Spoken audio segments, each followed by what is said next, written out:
Well, hello my dear friends. Good morning, good afternoon and good evening from wherever you are listening to.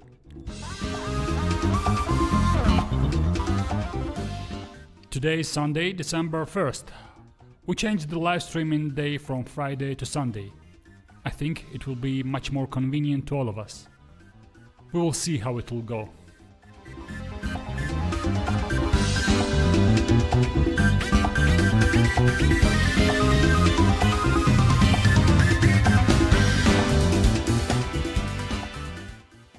Last time we had Eagles, which was a request by our subscriber Mika.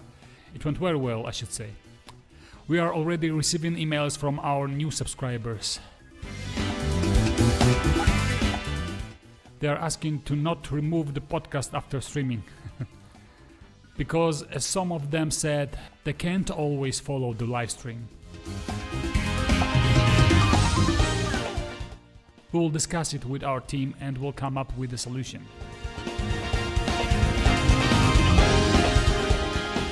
We will discuss it. From my side, I would like to ask you to not be shy and be active in chatting. I know not all of you speak or write English, but as we said before, you can write in Greek and Georgian also. Of course, we know when and how many are watching our live streaming. And we also know that you only see the editors who are watching. It is because of the software we are using.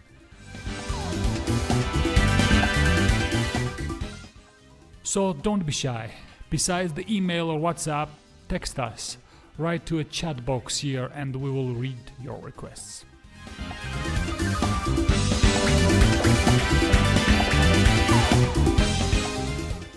As I said before, we are only playing songs with English lyrics.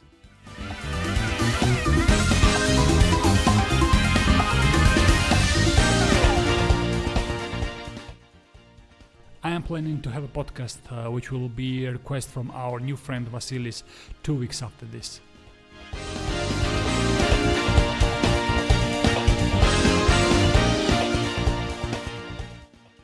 So I think it's time to start the program. Today we will have my number one band of all time and the number one band of all the universe.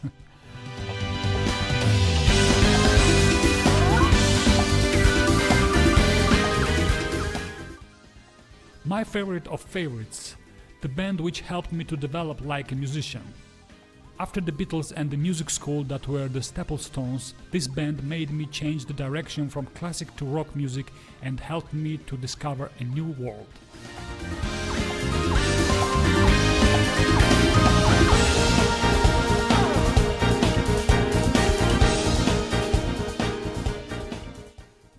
Because of them, I started to learn an electric guitar. Because of them, I started to learn electric piano and Hammond.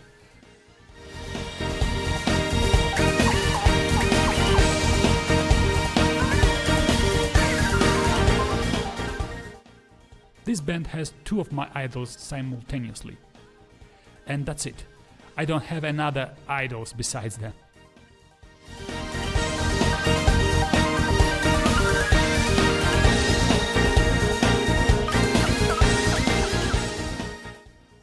Ladies and gentlemen, the band we have tonight is called Deep Purple.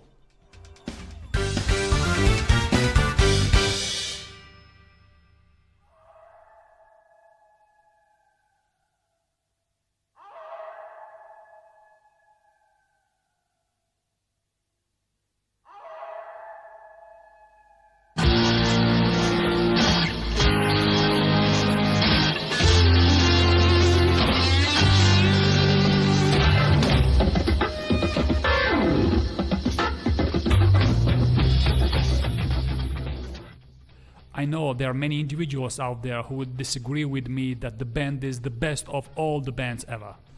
But guys, start from the roots first. Deep Purple invented hard rock and heavy metal. Learn that. Read about it or listen to other great musicians or critics. All the other bands are way behind Deep Purple.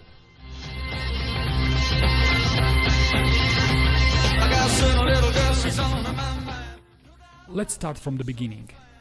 Everything began when a drummer, Chris Curtis, decided to form the group where the band members would get on and off like a music roundabout.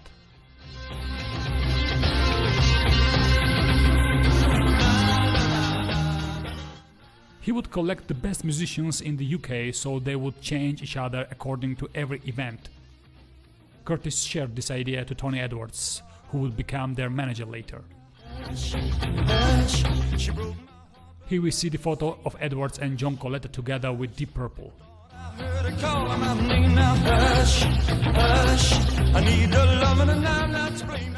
This photo is after they were already established as a supergroup we all know. John Coletta actually managed other supergroups such as Whitesnake and Rainbow.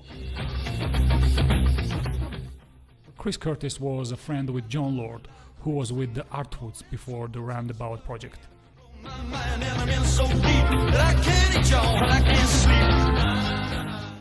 Here we see a photo with young Lord and Arthur Wood. He is an older brother of Ronnie Wood from Rolling Stones.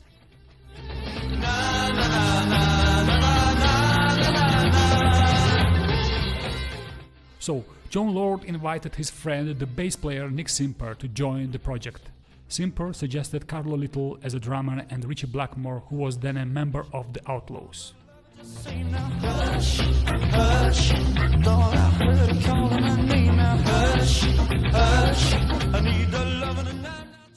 As I mentioned before, there were many other musicians getting on and off except Lord, Simper and Blackmore.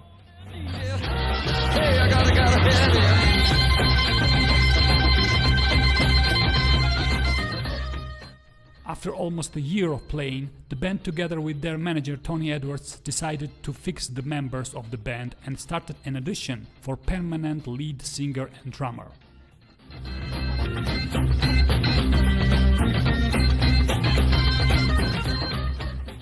There were singers like Rod Stewart and Dave Curtis who also auditioned for the band, but finally a drummer in Pace and singer Rod Evans won their respective jobs and the lineup was complete.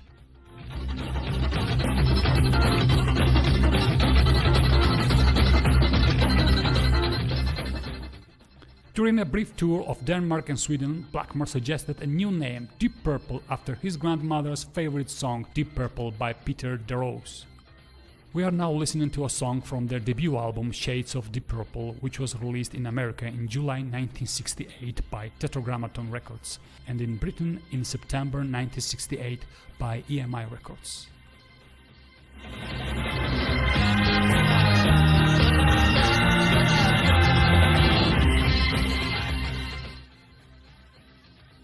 The group had success in North America with a cover of Joe Sott's Hash, the song we are listening to now. By September 1968, the song had reached number 4 on the US Billboard Hot 100.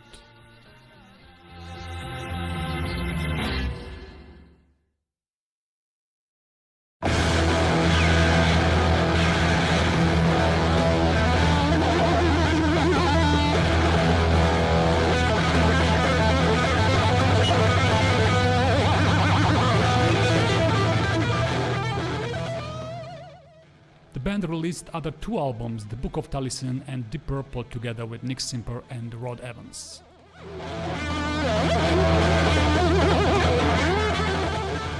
In 1969, Lord, Blackmore and Pace met to discuss their desire to progress the heavy rock side of the band further. Therefore, they came with the decision that Evans and Simper would not fit well with the style they envisioned, both being replaced that summer.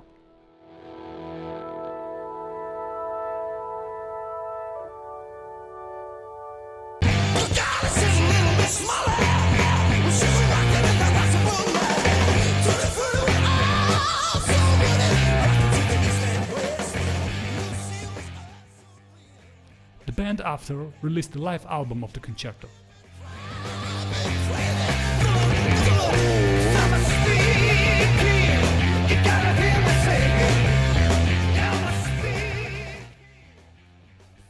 Blackmore made a deal with John Lord that if they would do a concerto, then after that the band would play heavy music only, and whatever turns out best they would carry on with. They all agreed on that.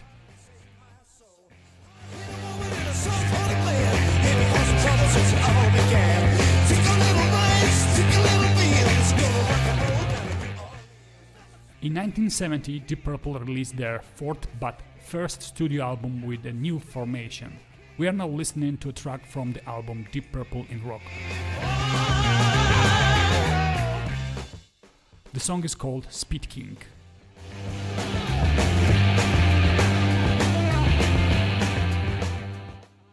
There are other top songs such as Child in Time, Into the Fire, Living Wreck and The Bloodsucker in that album.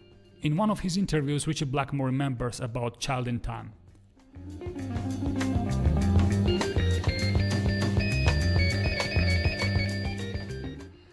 We used to play with the band called It's a Beautiful Day, and they had an instrumental song called Bombay Calling.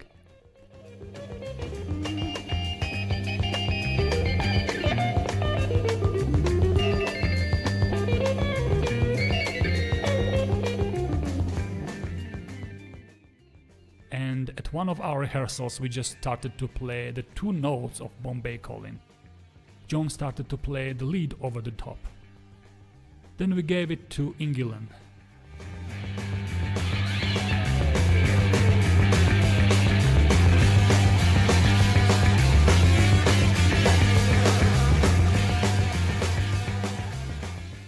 Ian did a remarkable job with his falsetto, the way he went up in steps. And he did about 2 takes in the studio.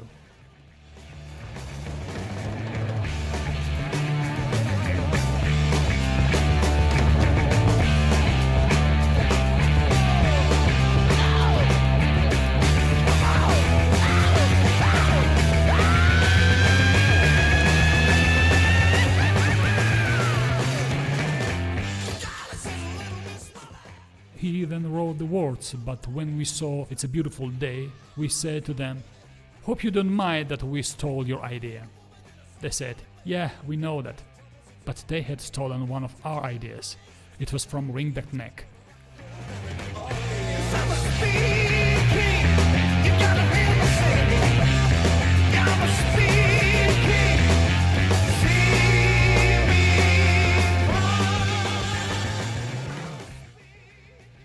Then we shook hands and said, "We won't sue you if you don't sue us."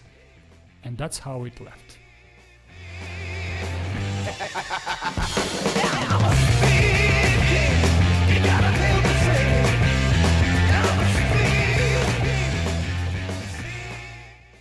I'm not going to compare the songs for obvious reasons.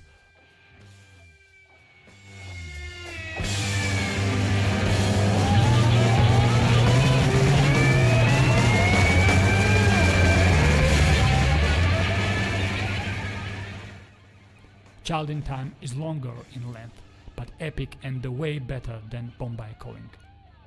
In my opinion, of course.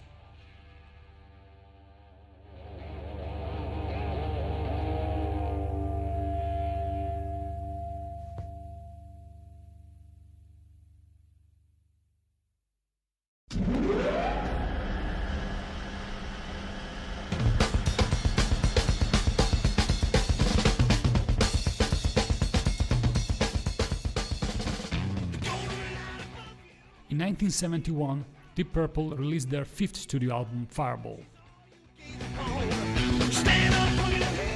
Now we are listening to the title song of the album, Fireball. It was also released as a single and charted number 15 on single charts. And the album itself topped at number 1 on the UK albums chart.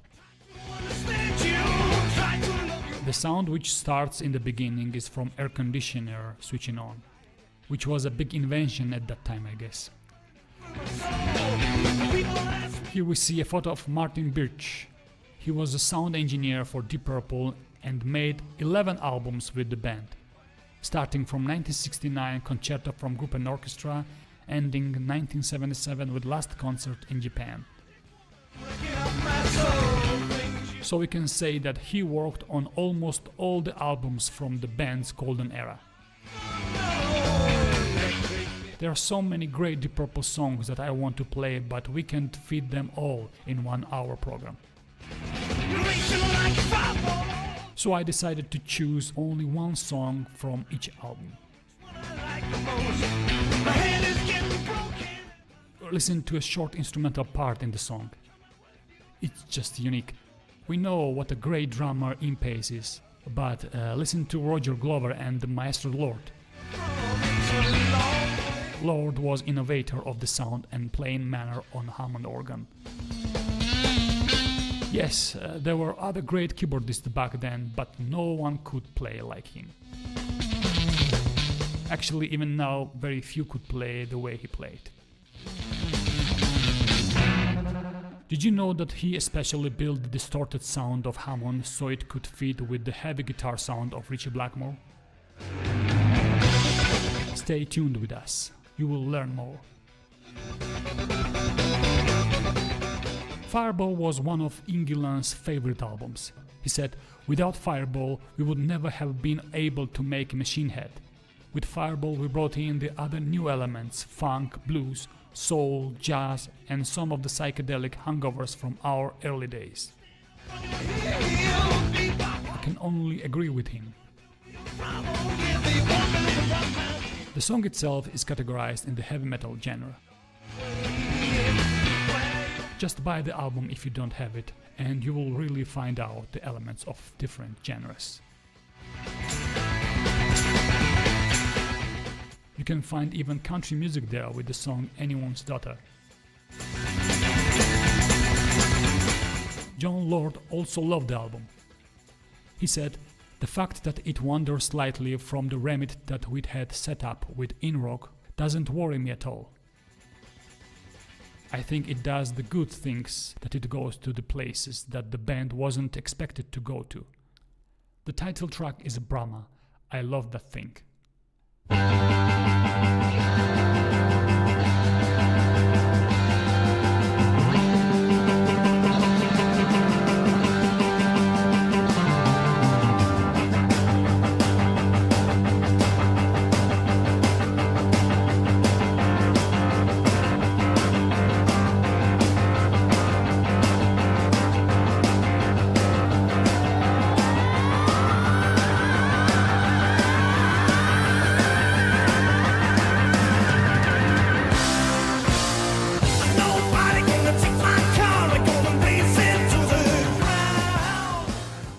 In late March 1972, one of the band's most famous albums was released.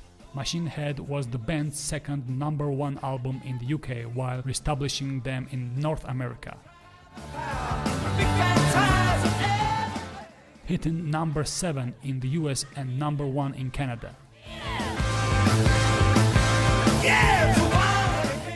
It includes tracks that became live classics such as Space Trucking, Lazy, Smoke on the Water, and Highway Star, which we are listening to right now.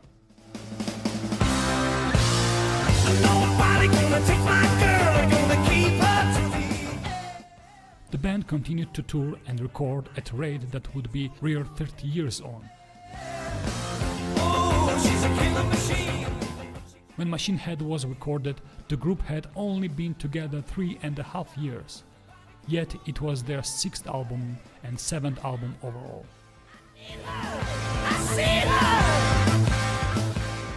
The song Highway Star was born on a tour bus going to Portsmouth in 1971 when a reporter asked the band how they wrote songs.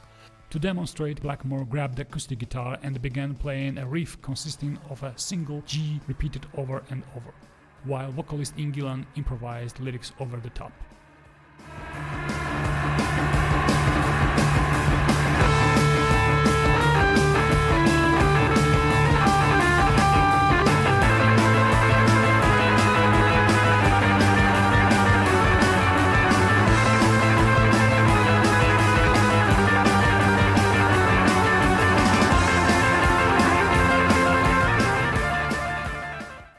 The song was refined and was performed that same night.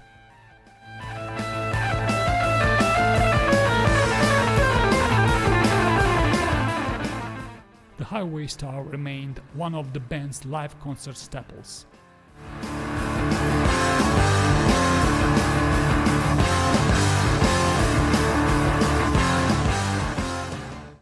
being the set opener even before it was released on any album. The band was already performing Highway Star during the Fireball tour.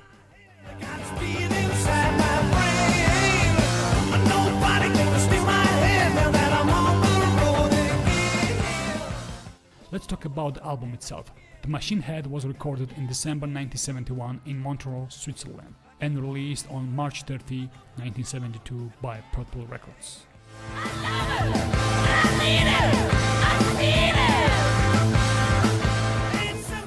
Purple Records was a record label established in 1971 by Deep Purple's management Tony Edwards, John Coletta, and Ron Hyre.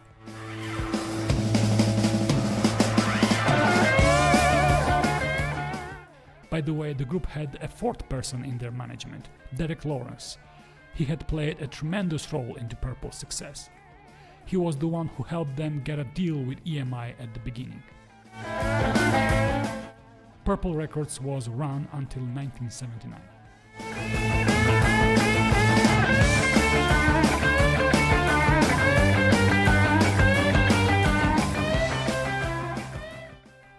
Machine Head became Deep Purple's most commercially successful album. Influential in the development of heavy metal, it continues to be viewed favorably by music critics and has been used several times.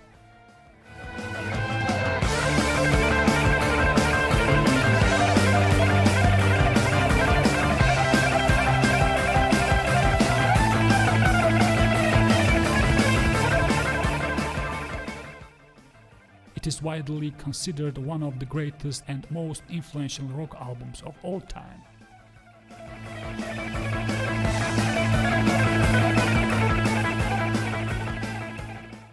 The album was recorded in Grand Hotel, Montreux, Switzerland, with the Rolling Stones mobile studio.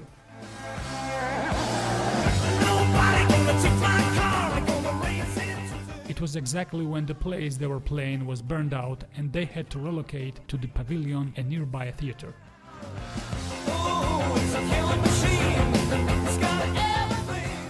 The band actually recorded a basic tracks for a song, Smoke on the Water. Ian Gillan wrote the lyrics which describe the experience in Montreux.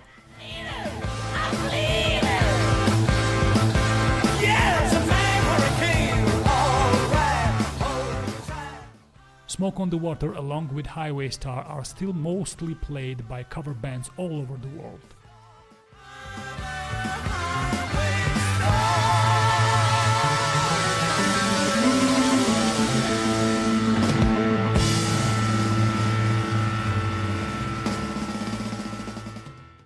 The guitar solo in Highway Star is still a big challenge for many guitarists. They all play very well, but very few get exact touch and feeling, especially with timing with the notes in the beginning of the solo.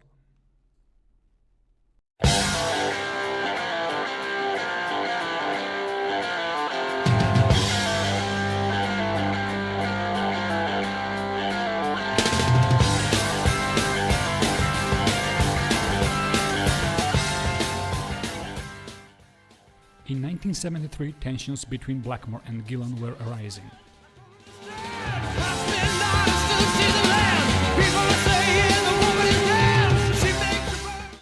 The management was pushing the band to complete the Who Do We Think We Are album on time and go on tour, but Gillan was insisting that they badly needed a break.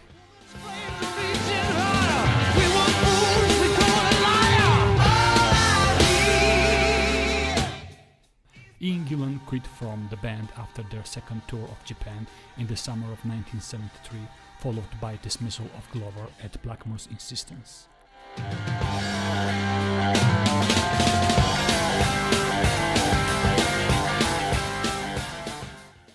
Glover remembers that Ritchie approached him saying, "It's nothing personal." When I leave, there's no return, the people left. Years later, Blackmore will ask Glover to join the Rainbow.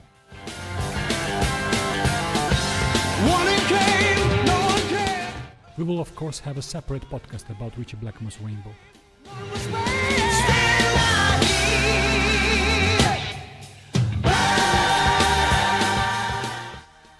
There is also another version of Glover leaving the band. According to Pace, Glover told him and Lord a few months before his official termination that he wanted to leave the band.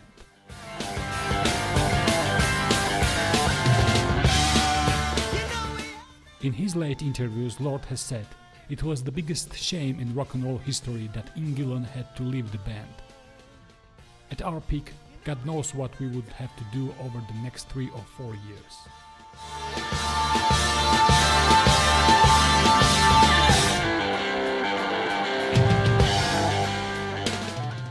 We should say that the band was seeking for another supporting vocalist, and I think that was the reason they fired Glover, because they were observing Glenn Hughes for quite some time, even before Ian Gillan left the band.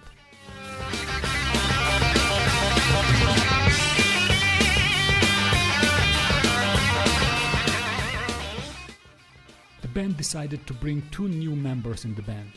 They needed a new lead vocalist to replace Gillan and another bass player to replace Roger Glover.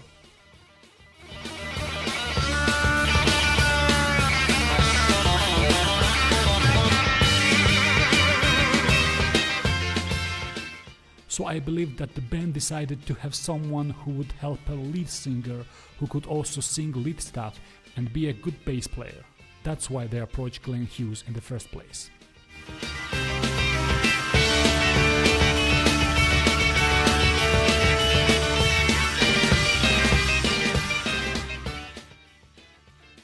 After several auditions on 22nd of September 1973, the band hired David Coverdale as lead singer for Deep Purple, and the new lineup was completed with Ritchie Blackmore on guitars, John Lord on the keyboards, Ian Pace on the drums, Glenn Hughes on the bass and vocals, and David Coverdale on lead vocal.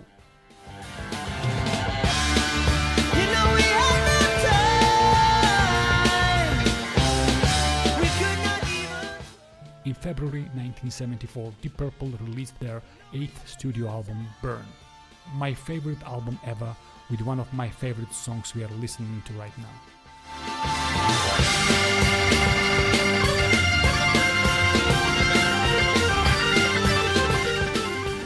The song is a pure heavy metal song. It has a characteristic rhythm pattern with its breaks in the middle. The melody line is just a good example for how heavy metal meant to be in those years.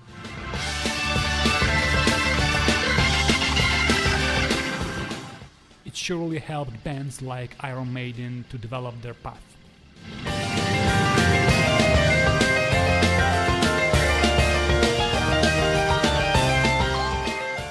A classical instrumental part in the middle of the song is influenced by Johann Sebastian Bach from his contrapuntal fugues and toccatas.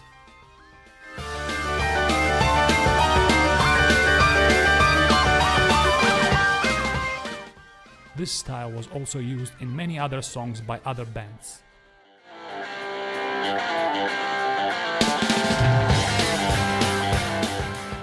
So, when we are saying that Deep Purple is innovator, we mean it in every aspect.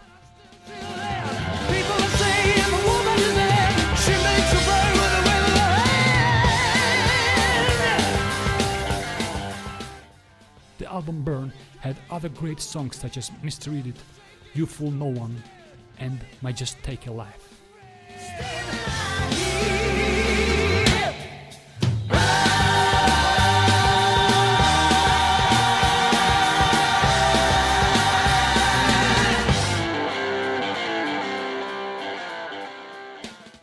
After the album Burn was released, the band started their USA tour.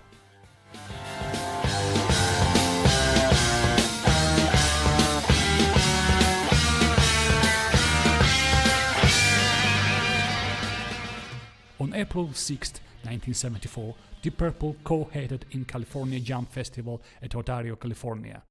The festival also included 1970s rock giants Black Sabbath, Eagles, and Earth, Wind & Fire.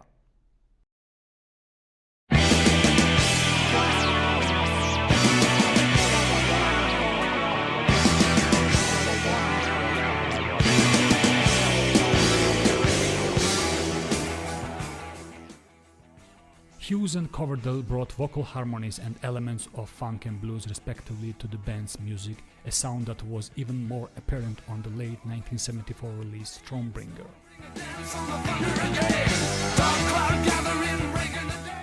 Along with the title track which we are listening to right now, the Stormbringer album had a number one songs that received significant radio play, such as Lady Double Dealer, The Gypsy and Soldier of Fortune. And the album reached number 6 in the UK and number 20 on the US Billboard chart.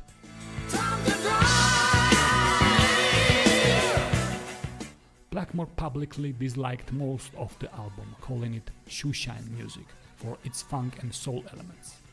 Glenn Hughes remembers, Ritchie Blackmore always admired medieval music and was not interested in funk or soul at all, although he was very good at that also.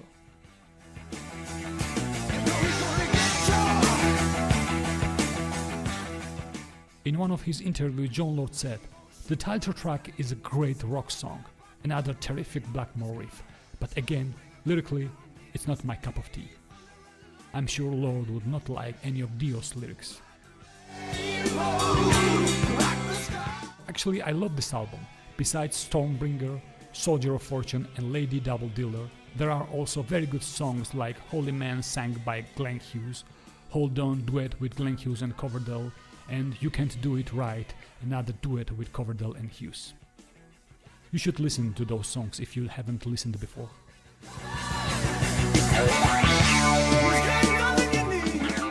The beautiful cover image of Stormbringer is based on a photo. On 8th of July 1927, a tornado near the town of Jasper, Minnesota was photographed by Lucille Handberg.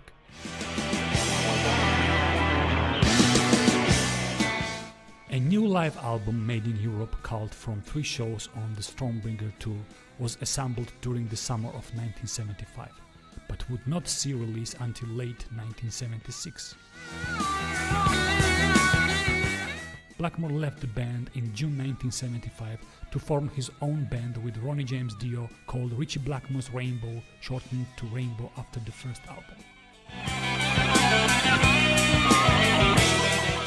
It was a huge deal for the band when one of the founding members left the band, especially Ritchie Blackmore. Although Blackmore had already shown his intentions and had already prepared the songs for his new band, it still was a big shock for the band. I can fully understand that, because after Blackmore they were struggling to find a guitarist of his caliber, which appeared to be a serious issue when they brought Tommy Bolin into the band.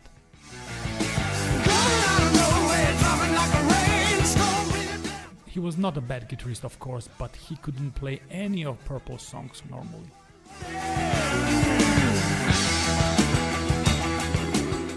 As I said before, Ritchie maybe was not technically fast with scales, arpeggios and all that stuff, but his way of playing was unique.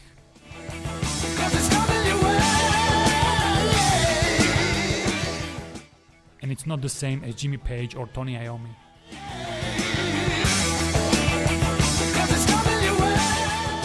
A thousand guitarists can play Page or Iommi exactly like they used to play, but with Blackmore it's totally different.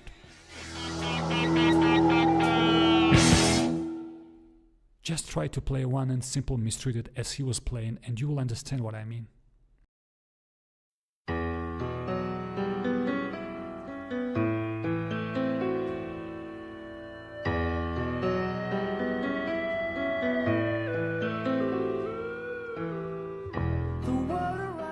Here I want to show you a photo of Deep Purple with the management of the band at the airplane called Starship. It was rented by the band for their 1974 tour. To pay the cost would never be the same.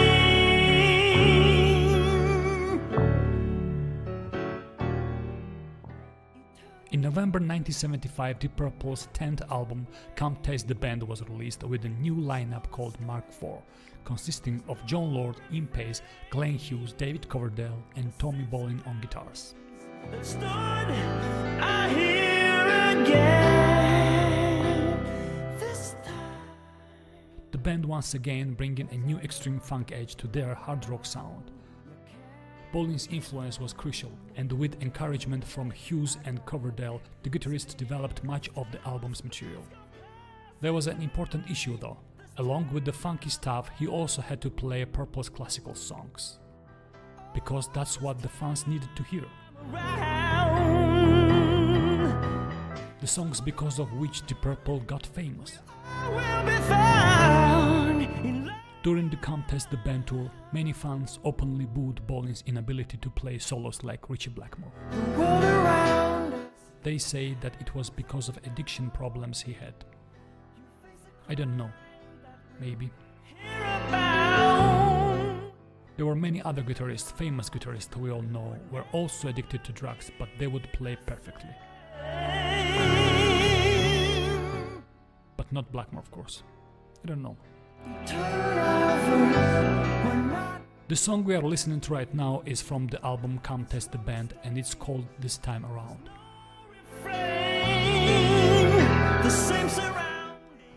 The song is written by John Lord and Glenn Hughes, sang by Hughes.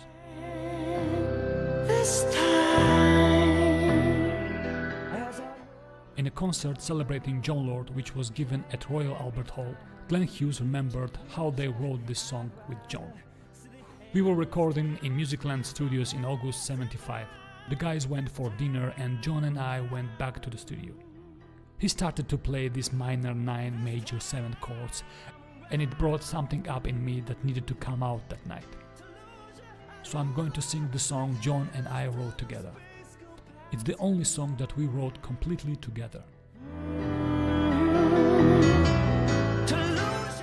The album Come Taste the Band has 9 tracks in total. There are other marvelous songs in that album. Songs like Lady Luck, Love Child and You Keep On Moving. Actually, the last one, You Keep On Moving, was written in 1973 and it was meant to be on the Burn album, but it was declined by that time.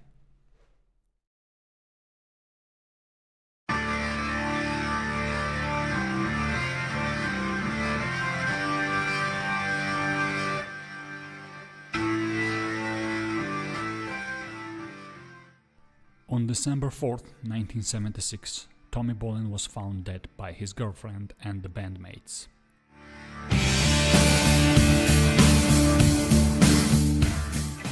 The official cause of death was multiple drug intoxication. Bolin was 25 years old. Shortly after his death, Deep Purple broke up. Glenn Hughes joined Black Sabbath before he started his solo career. John Lord and Ian Pace went with David Coverdale, who formed another supergroup, Whitesnake.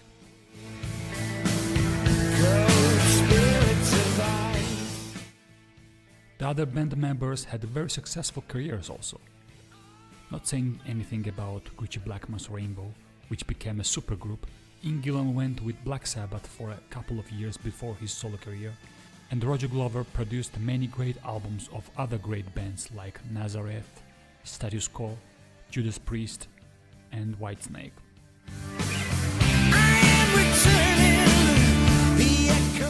In April 1984, after 8 years break, The Purple finally reunited with the classic Mark II lineup of 1969-1973 John Lord, Ian Pace, Ritchie Blackmore, Ian Gillan, and Roger Glover.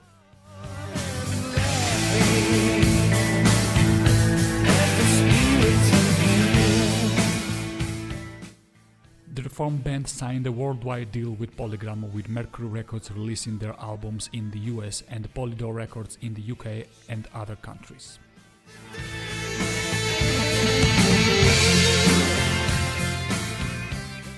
The album Perfect Strangers was recorded in Vermont and released in October 1984.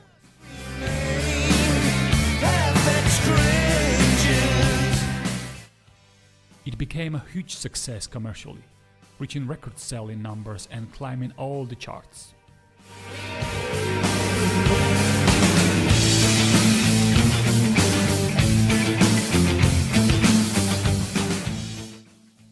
The album included the singles and concert staples Knocking at Your Back Door and Perfect Strangers, which we are listening to now.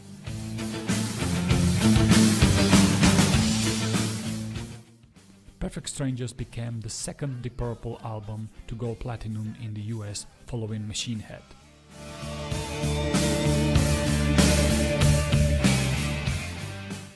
Made in Japan would also finally hit platinum status in the US in 1986.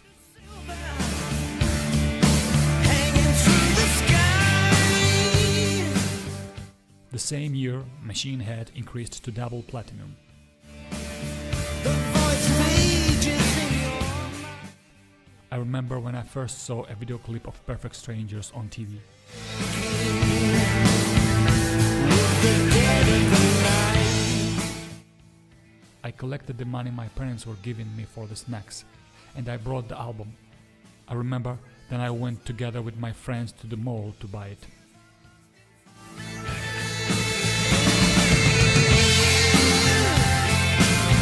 And if you hear me talking on the wind, you got to understand. The song Perfect Strangers is credited to Blackmore, Gillan and Glover.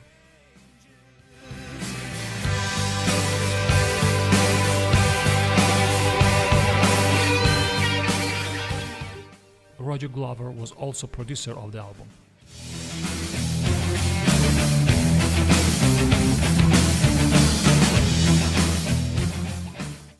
The reunion tour followed, starting in Australia and winding its way across the world to America, then into Europe.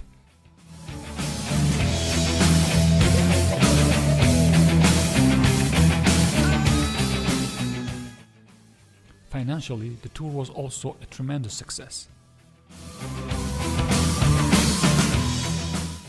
Deep Purple released several albums in that period. 2 live albums, Perfect Strangers World Tour, also known as Reunion Tour 1984-1985, The House of Blue Light World Tour 1987-1988, and another great studio album, The House of Blue Light, released in 1987.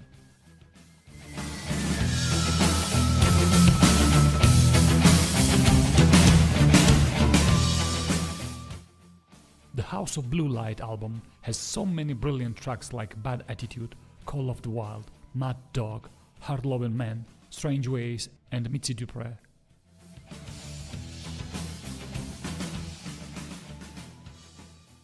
Just purchase and download the album to listen to. You will love it. Unfortunately we can't play it now, but I promise we will do it when we'll come back with Deep Purple again.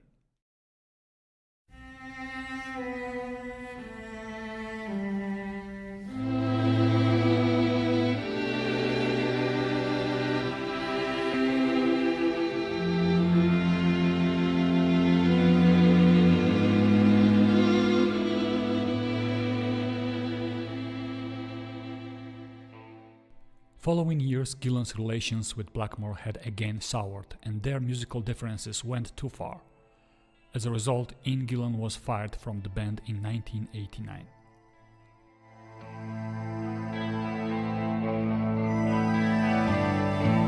It feels like the end. Originally, Deep Purple intended to recruit Survivor frontman Jimmy Jameson as Gillan's replacement. After 2 weeks of sessions with the band, however, Jameson announced he could not join Deep Purple owing to complications with Scotti Brothers Records, his record label. Who will I find? Oh. Eventually, after auditioning several high-profile candidates including Brian Howe, Duke Pinnick, Australians Jimmy Barnes and John Farnham, the band agreed on Jolie Turner, who had previously been a member of Rainbow with Blackmore and Glover.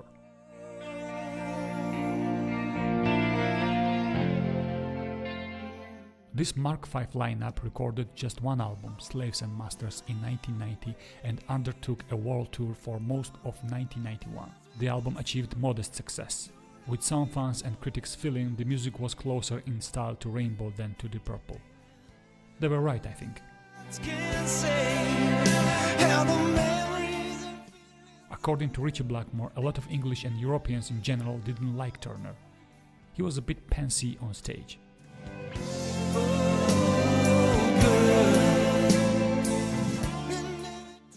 In one of his interviews, Turner remembers, They had apparently a singer already and Richie was not happy with anything. And they called me at the last minute. The 11th hour. It's always the 11th hour with these guys. And they said, "Do you want to come up to Vermont?" I drove up to Vermont and they were in country club that was no longer being used. I came walking and Richie started to play Hey Joe by Jimi Hendrix. I just grabbed the microphone and sang. Everybody played and we did this huge jam. Finally they said, "Could you write lyrics?" And Richie pointed me to grab my bag and I had my bag of course with lyrics in it.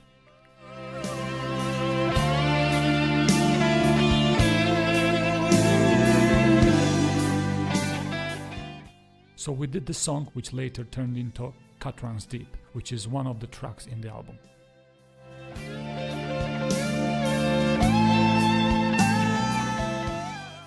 We are now listening to my favorite song from the album Slaves and Masters. The song is called Love Conquers All.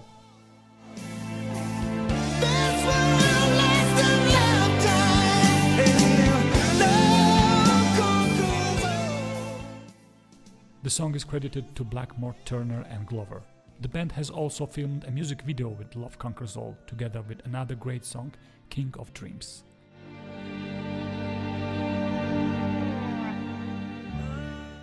Richie Blackmore considered the album Slaves and Masters to be among the top 5 Deep Purple studio albums, together with Deep Purple in Rock, Machine Head, Burn and Perfect Strangers.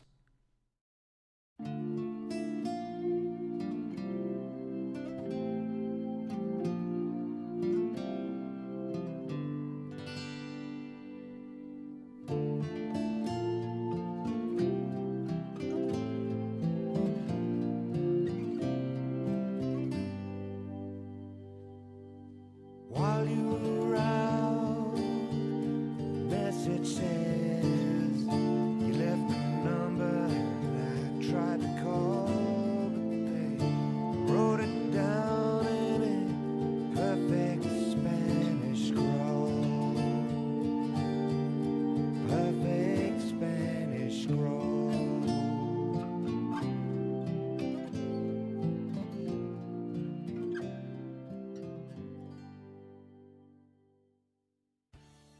In 1992, the band set to work on another album, the early sessions of which saw Jolene Turner being forced out of the band. Hear your name. The record company wanted Ian Gillan back to celebrate Deep Purple's 25th anniversary, which would be in 1993.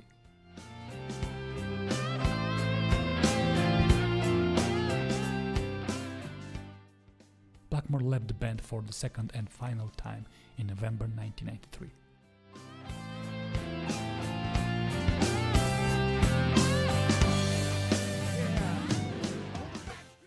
Joe Satriani was drafted in for touring in Japan and stayed on for a European summer tour in 1994. He was asked to join permanently, but his commitments to his contract with Epic Records prevented this. The band unanimously chose Dixie Drex and Kansas guitarist Steve Morse as Satriani's successor in August 1994. Sometimes I feel like swimming. Close my eyes. It's times like this my head goes. Deep Purple released 8 studio albums with Steve Morse. He was actually the longest serving guitarist and stayed for 28 years with Deep Purple. Name on this town. I feel so lucky that I saw him twice with Deep Purple. One with John Lord and the other with Don Airey on keyboards, who has played in Richie Blackmore's Rainbow also. I'm missing you. It won't be long. I'm coming home. We are now listening to the song Sometimes I Feel Like Screaming. It is from the album Perpendicular, Deep Purple's first studio album featuring guitarist Steve Morse, which was released in February 1996. The song was also released as a CD single together with Vavoom Ted Mechanic, which was another track from the album.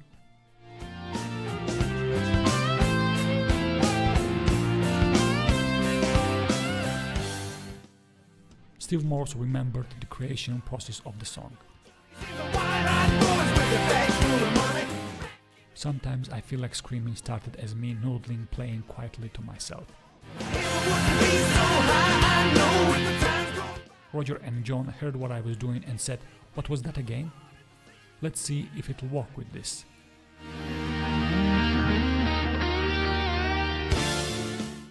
It became a song that day.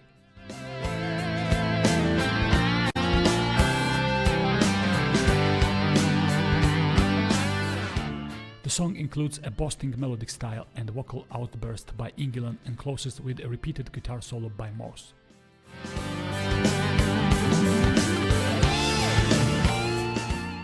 It was part of the following live albums of Deep Purple: Live at the Olympia 1996-97, Total Abandon Australia 1999, In Concert with the London Symphony Orchestra 2000, the Soundbird Series 2001, Live at the Rotterdam Ahoy 2002, and Live at the Montreux 1996-2006.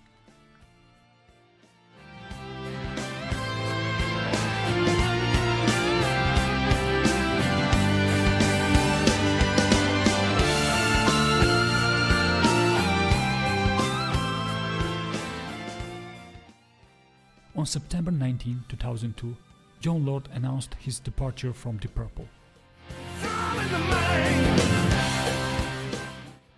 He had decided to spend more time on his own music. Jon would later guest with Purple in individual songs, but this was his final scheduled appearance. He was replaced with Don Airey.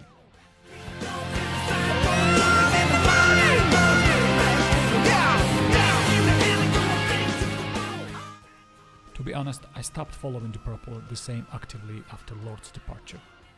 To me, it became Ingelan's personal band.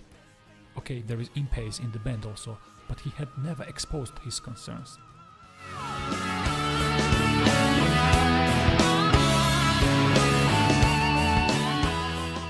Pace is actually the only band member who was from the beginning and is still irreplaceable.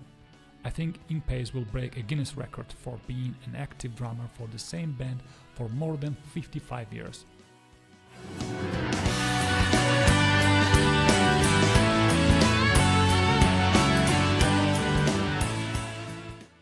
On July 23, 2022, Steve Morse would leave the band due to his wife's battle with cancer. Steve was replaced with Simon McBride.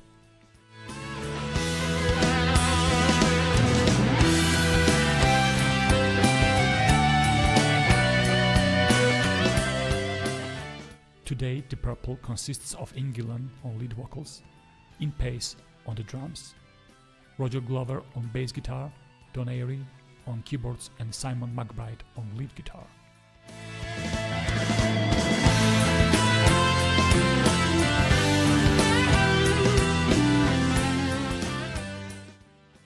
The band has released 23 studio albums, 43 live albums, 26 compilation albums, and 58 singles in total.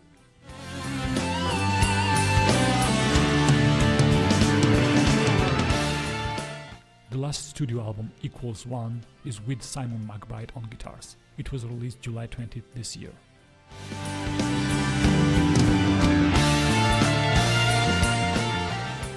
A producer of the album is Deep Purple's longtime friend and producer Bob Ezrin.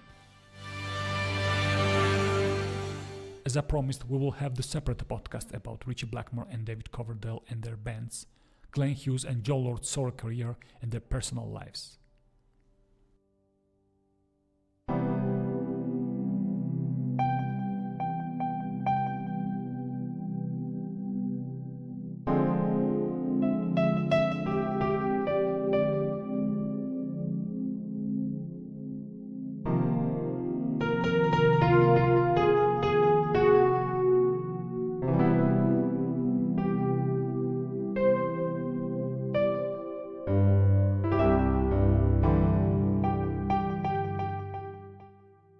Here we are ending our podcast.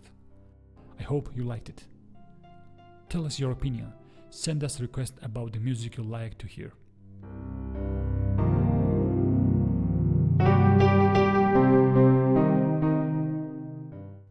Our next live streaming will be on Sunday, December 8th, at the same hour.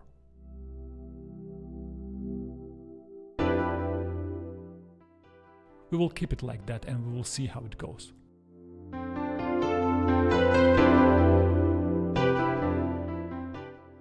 We are not announcing intentionally which musician or the band we will have on our next podcast, because we want to surprise and give suspense to it.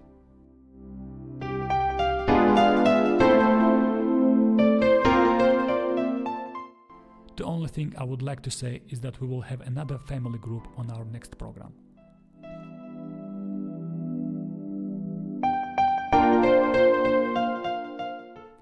The group with the most beautiful female voice and great male pianist who are siblings.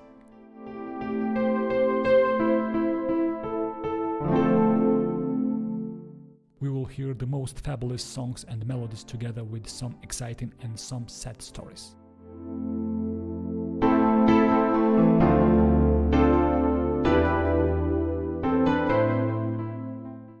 So stay tuned with us.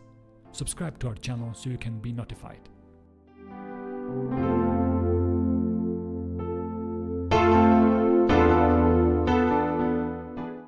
Take care of yourselves, your family and your loved ones.